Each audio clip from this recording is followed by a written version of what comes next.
एवढ्या सगळ्या गोष्टी त्यांनी सहन केल्या, शिवाय कुळाचा नाश पण झाला. एवढी किंमत देऊन त्यांनी जो धर्म स्थापन केला भगवंतांनी, तो धर्मग्रस्तांसाठी काय याची तुम्हाला काही माहीतच नाहीये. ऊसाच्या फॅक्टरीमध्ये साखर तयार होईल, म्हणजे साखरेच्या फॅक्टरीत एखादा इंजिनचा कारखाना, तिथे इंजिन तयार होईल.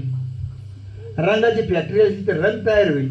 अरे जिथं देव जन्मले त्या तिथल्या आईबापांशी तुम्ही कसं वागता, त्याच्यावरती पुढे मुद्दा आला की कर्ण म्हटले की देवा तुम्ही धर्म स्थापन करण्याकरता आले. आपलं ठरलं होतं युद्धामध्ये शस्त्र हातात नसेल आणि रथावर नसेल तर रथावाल्याची रथानेच भांडायचं. तुम्ही अर्जुनाला हा बाण मारायला लावतात कसा? देव म्हटले याच्या नादी लागू नको बरं का, अजिबात नादी लागू नको, तू याला मुर्दा पाडून टाकेल, ठेवूच नको अजिबात. अर्जुन घाबरले, हे रडत राहा बडच घोड्यावर बसले, त्यांना युद्धच करायचं नव्हतं.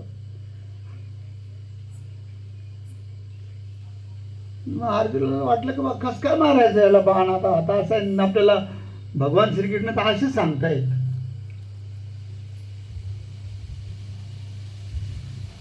जेव्हा देव ओरडले अर्जुना बाण मार लगेच, मग कर्णाच्या लक्षात आला आता जर देवानीच मनात घेतलं तर आपलं मरण नक्की झालं, मग आपण निदान देवाला चूक तरी विचारू.